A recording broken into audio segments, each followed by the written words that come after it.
I am Kylie Denton, the owner and director of Performance Advisory Group. I've got my co-host here, Arthur Kallos, CEO of Spark Financial Group. Welcome back, Arthur. Thank you, Kylie. Great And few weeks in California. Well, good to be back. My tan's fading though, so anyway, what can you do? You need to go back again and get a bit You need to go browner. back. Yeah. We've been running this podcast, and every single month we get to bring on amazing experts from around the world, where we get to talk about business, we get to talk about leadership. Arthur and I have had decades of experience in this industry. Not that it looks like it, right? But decades. No, you look great. You look great. But today we have the amazing Mark Holton. Mark Holton brings 40 years of experience in accounting, tax, and business advisory to his work with accounting firms around Australia and overseas. You were also the treasurer for Ronald McDonald House, and you're still currently a board member. You are a respected trainer, presenter, and recently published author. Okay, which I've got your book. I'm nearly through it, halfway through. And you really help firms strengthen leadership, improve client conversations, and build practical advisory services that create real value. You are known for your energy, your absolute humour. I could talk to you all day, Mark, and straight talk style. And you were also awarded an Order of Australia Medal in 2025 for your long-standing community service. And I actually still don't know how you fit everything in that you do as well. But welcome, Mark. Thanks for coming on today. Thank you, Kylie. It's a pleasure, absolute pleasure. Looking forward to it. I love that introduction sounded good. It nearly impressed me. Well, you should be impressed, like with everything that you do. Like, I still clearly think to myself, how do you find the time? You have run and worked with some incredible businesses throughout Australia and overseas, but you've also spent many years with Ronald McDonald House. Okay. And one of the things that I'm always really keen to learn about is, or understand from experienced people like yourself, is what has that experience at Ronald McDonald House, where the culture is of trust and care, taught you about leadership, where you see other businesses get it wrong so often? Yeah, great question, Kylie. Look, I was super fortunate to get involved with Ronald McDonald House 30 years ago. People have often asked, how did that happen? And I've put it down to fate, being in the right spot at the right time. I had a phone call when the house moved from Camperdown out to Westmead, and when the hospital in Sydney moved out to the western suburbs. And it was from a person looking after their accounting system saying, I'm at Bondi. Anyone that knows Sydney knows that's the eastern suburb. Don't know where Westmead is, not real interested. Can you go down and help them? I said, yeah, why not? In those days, any client was a good client. If they breathed, I'd take them on. So I went down there and I thought, oh, it's another client. I met a very good leader who was very good at painting a picture, telling a story, and took me around the house, met the families, met the kids, saw what a magnificent facility it was, and was smitten at that point in time, but largely because of her leadership style. She was excellent at telling stories, nurturing opportunities, developing relationships. You know, I've long believed in leadership, that every decision you make, every meeting you run, every promise you make or fail to make adds a brush stroke to the picture of you as a leader. Yeah. And she was a very, very good leader. Not long after that, the current then treasurer took on the role as CEO of Ronald McDonald House Charities Australia and asked me, would I sit on the board? So there was no strategy there. It was just very fortunate. And 30 years later, I'm still there. I've learned a lot about leadership there. We've had some brilliant leaders. The current leader, I think, is just exceptional. A couple of other leaders were very good at people management, not so good at being able to what I call work a room, to get out and network and talk to people and create opportunities. We've had other people, Kylie, that were very good at the opposite. You know, they could work a room really nicely, but when it came to managing people, it just wasn't their forte. So over that period of time, I've seen a lot of leadership examples, dealt with a lot of staff issues as a board member, not as a CEO. And my role as a board member, I've always believed, is eyes on, fingers off. If you've got good managers, you've got good people, let them do the job you're paying them for. Be inquisitive, ask good questions, but don't get involved in stuff that you really don't need to. So it's been an interesting learning exercise, but I'm on a number of other boards as well. And each of those have had unique challenges in how to make a dollar and keep the doors open, to how to manage staff, to recruiting and retaining the best leaders that are imaginable out there. Gosh, I love that, right? Because I put them into those two little buckets of people leadership and business leadership. And I remember it's interesting to hear you talk about, some of the great ones and some of the good ones and some of the not so good. The Jeff Bezos always says, the founder of Amazon says that your brand is the 6 words that people say about you when you're not in the room. When you're not in the room, yeah. Right. And that tells a lot. I run leadership programs, and I often get our people that go on our cohort to actually go out and ask the people around them, what would be the 6 words that you would describe me? Okay, so that we can actually see what people are actually thinking, because it's the people that talk about it. I know I sit on many leadership teams where companies will say to me, Kylie, do you think Arthur could do this role, or do you think Mark could do this role? And most of the time, I'm actually getting them to understand what are the people around them saying, that 360 feedback. So it's leadership is about how you're showing up, how you embody it every single day. It's not just when that 9 to 5.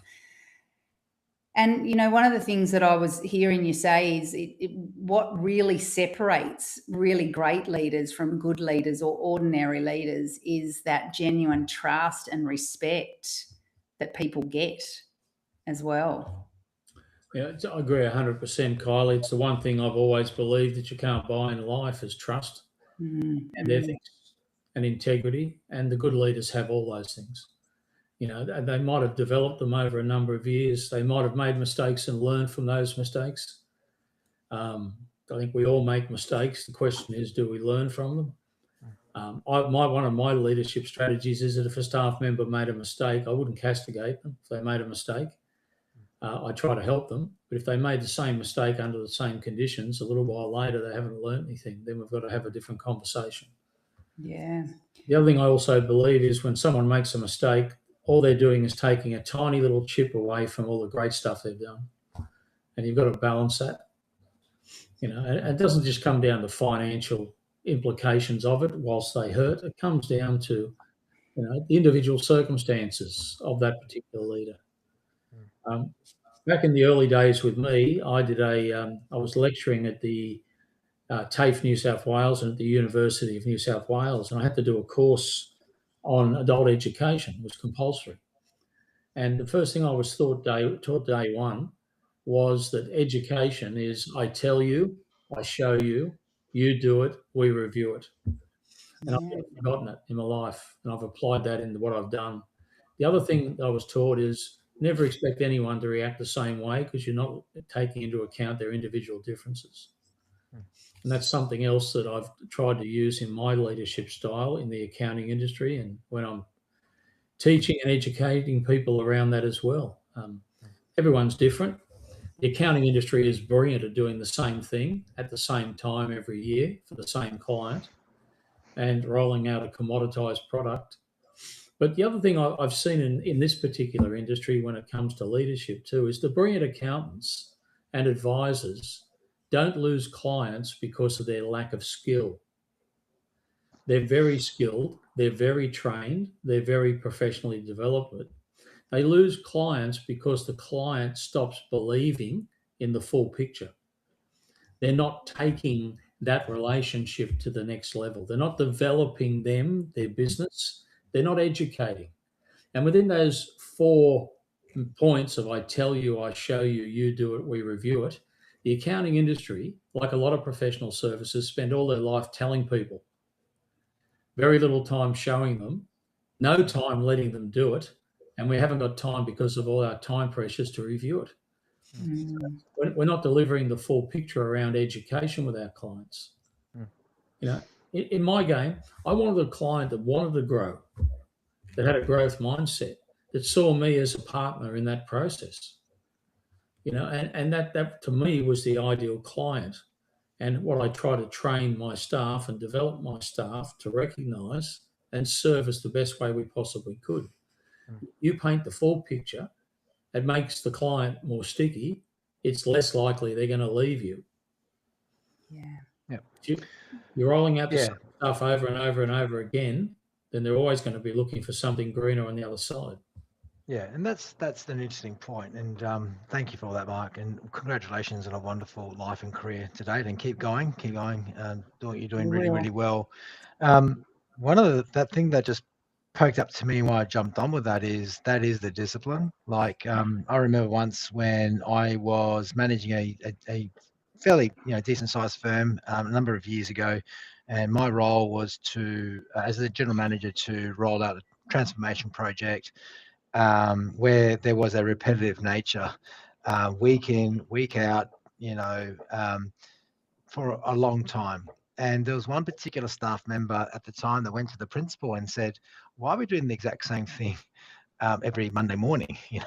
It's boring, And I actually will never forget this because I learned later that the principal said, "Well, that's why Arthur's doing such a good job because it's hard work to actually stick to the same framework week on week, every week, month on month, to keep us heading towards the right direction." Whereas a leader that would be listening to or feeling that the audience would be, a little bit fatigued, would then, disrupt the method and then lose control of the execution. So, and this is in some of us, there's an innate want to change for change's sake.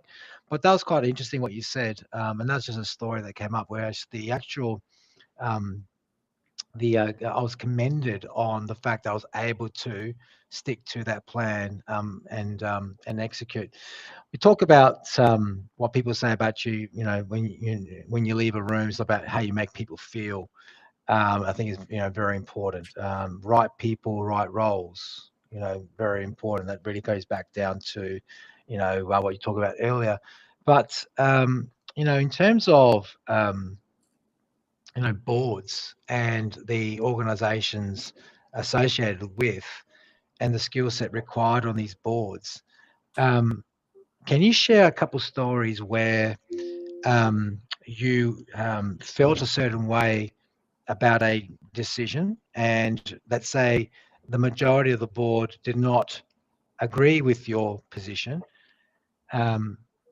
Were you able to influence and/or get them to consider otherwise, to lean towards your thinking? Is there a story like that you could share?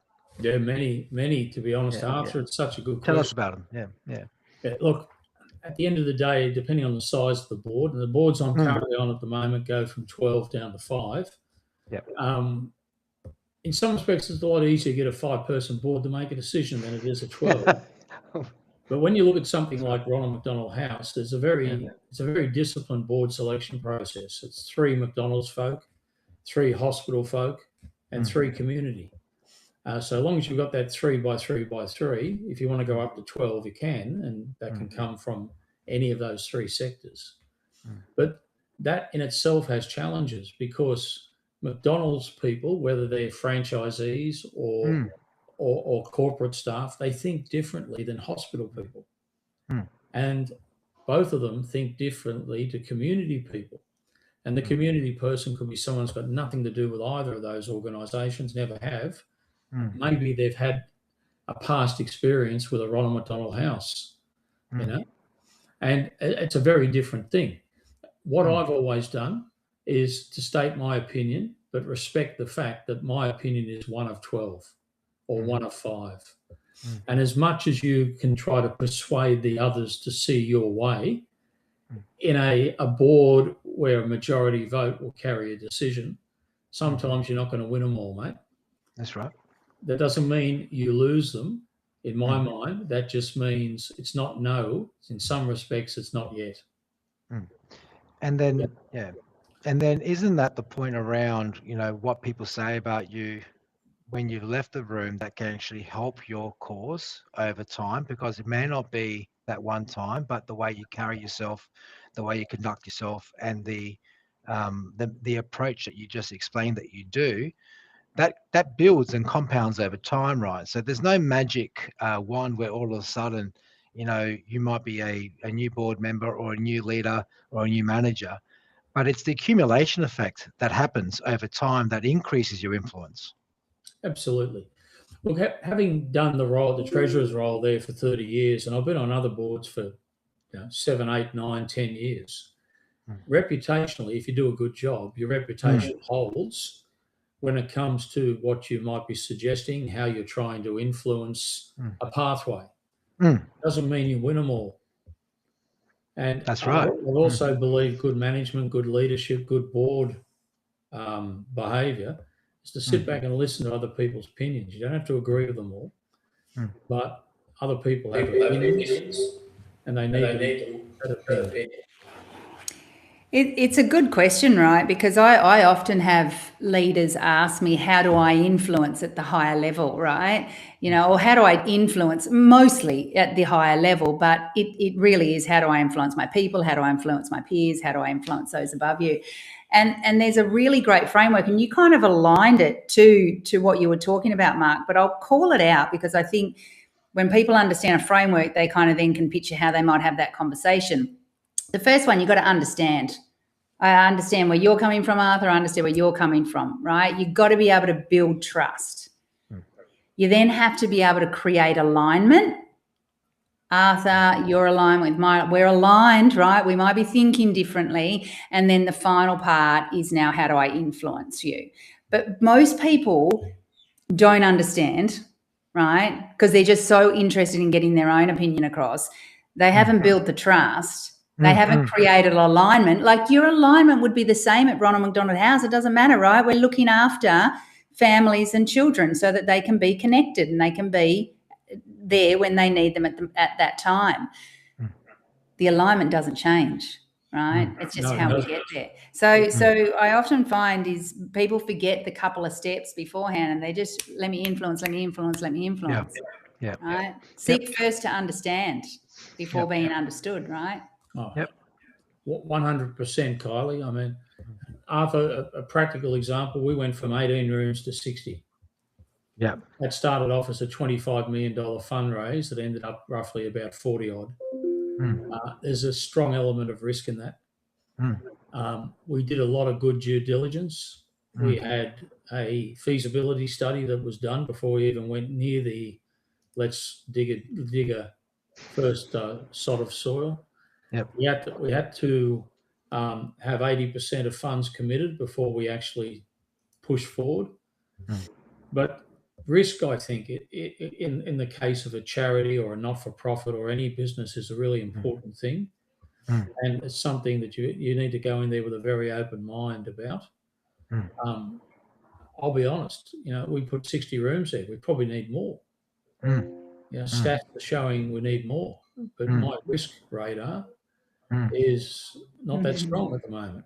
So if I was pushed to make a decision now, I'd probably say it's too risky, we can't afford it, but I'm willing to listen to everyone's viewpoint, look at the numbers, look at the opinions, look at the funding opportunities. It's an ongoing liquid process. Whether it's Ronald McDonald House or any other charity or not-for-profit or any other business, at times we've got to make decisions.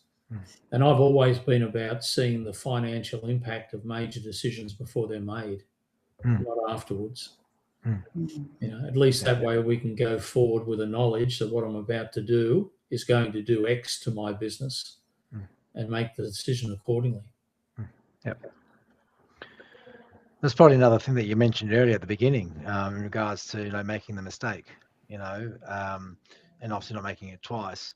But it gets, do you think there's, like, in these influencing efforts where someone may be, let's say, a little bit impatient to extend their views and or portray their vision for something, and in that effort they forget the steps that Kylie mentioned because they're so driven to get what they want, whether it's a personal agenda, whether it's a personal goal, the one that's in it for me.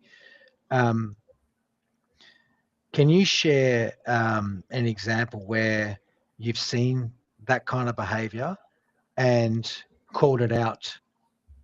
And how did you call it out? I think if you see that type of behaviour, there's two ways to handle it. One's to be a silent sufferer Sure. and go away and then probably complain to everybody else about what happened. Well, yep. No, I've got very little tolerance for that type of person. Yep. I've also got very little tolerance on boards for passengers. I really have. Yep. You know, I think there's two types of board members. That's players and passengers. The players are the busy ones that get their hands dirty. If something needs to be done, they'll put their hand up, they'll have a go. The passengers are there for whatever reason is beyond my comprehension. I think I don't know if it's just to make their CV look good or because their employer said it looked really good. You know? Paid seat, non-paid seat, pro bono, whatever it is. But yeah, I get it. Yeah. Why are you there? Yeah, I've had numerous circumstances where people have said something and I've had to tell them it's wrong. That we need to be doing this, and the conversation went around, well, we can't afford it. We need to be out there in the marketplace advertising, doing X, Y, Z, or well, we can't afford it. We need stability from a funding base before we start to make decisions that are going to impact on us in a negative way. And I think you can't, if you're going to do the job properly, you can't sit back and say nothing, then complain later. Yeah, you've got to make a polite yet assertive statement to substantiate your position. Yeah, because I've been in the financial game forever. 9 times out of 10, they're going to ask me as treasurer, what do I think? So I generally get a segue into that without too many problems. I will tell them what I think. If it's too risky, I will tell them. But if they then decide to vote, my position is in the minutes. My position is tabled. Yeah, that's right. You've executed your stance. You've executed your fiduciary responsibility. That's responsibilities. That's exactly right. Yes, exactly right. Yeah. But I do also think, right, Mark, I've known you for a number of years now, and you are a straight shooter, right? So there's nothing left unsaid with you, which I appreciate, right? Same with you, Arthur, right? Well, I'd prefer to speak to someone and have a relationship with someone that's going to tell the whole truth and nothing but the truth, right? But I do think that the way in which you deliver it, your intention is right? So as brutal as it can be, right, I know that the intention is right from you. So it's because you've made an informed decision, you're looking at the consequences, you're considering the situation, and you're making the decision. It's not just no. Yeah, but that's the reputation, and that would have come from everyone pretty much saying the same thing. When Mark is not in the room, that also then allows you to have that trust. And this is the whole closed loop now for me. It's like every interaction, like you said, is even though you may not get the outcome that you're looking for, you may not win that argument, it's how you carry yourself, how you position yourself, how you listen, how you then support equally, like even though it wasn't, how you then demonstrate that you're aligned, how do you then demonstrate that you're on board, and even though it didn't go the way you had hoped, you're still actively participating.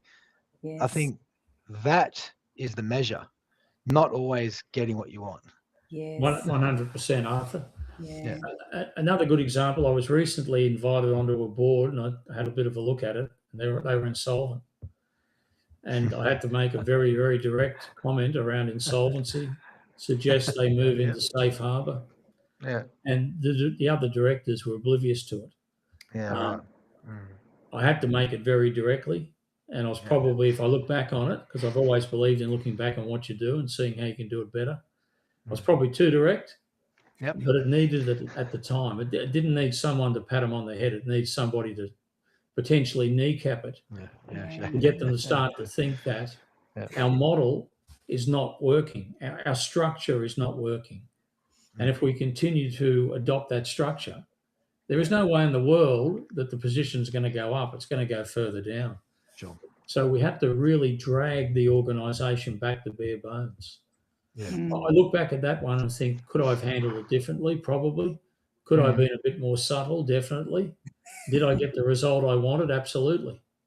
Yeah, yeah.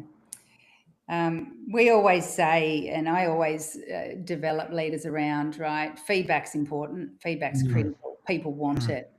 But feedback should always be delivered with the right intention. And that is, so I think sometimes, people can take it the wrong way, but when we position it as I'm doing this for the good of the business, for the clients, for the team, for you, for whoever it might be. Mark, I've thoroughly loved having a chat with you about this. I said I'd ask one question, right? But I can't. I have to ask. They're really. Go for it, Kylie. We're only letting you, Kylie, because you're such a nice person. Everyone says such nice things about you. Yes. They all do, Arthur. Everyone. Even when she leaves the room, Arthur. Yeah, even when I leave the room, right? I don't really have that impact, I don't think. But anyway, Kylie, yeah, I'll tell you your 6 words later, Arthur, okay? No, thanks. With the right intention, of course. Of course, yes. I'm all and with Mark's directness as well. So, Mark, if you could leave leaders just with one lesson after 40 years, what would it be, right? If you could leave them with one lesson after 40 years, what would it be? I've thought about that leading into the day, and I think it's an excellent question, Kylie. I think it's lead by example. The best leaders I've seen, the best leaders I've studied, the best ones I've observed, always had a model, and they led through example, and they created an environment where other people would follow them. And some brilliant ones I've seen, even if the people following them weren't 100% aligned, they would still follow them because of the fact that the person who was asking you to follow them had already done it. Yep. I look back at some of the brilliant sporting coaches that I've observed and watched over the years, and some as an ex-NRL referee I've had interactions with as well over the years. The great ones are the ones that will nurture the people under them, will develop them, will have hard conversations when it's necessary, even though it's might not be that necessarily that nice. They will, but they're very driven, they're very passionate, but at the end of the day, they're not asking people to do what they wouldn't do themselves.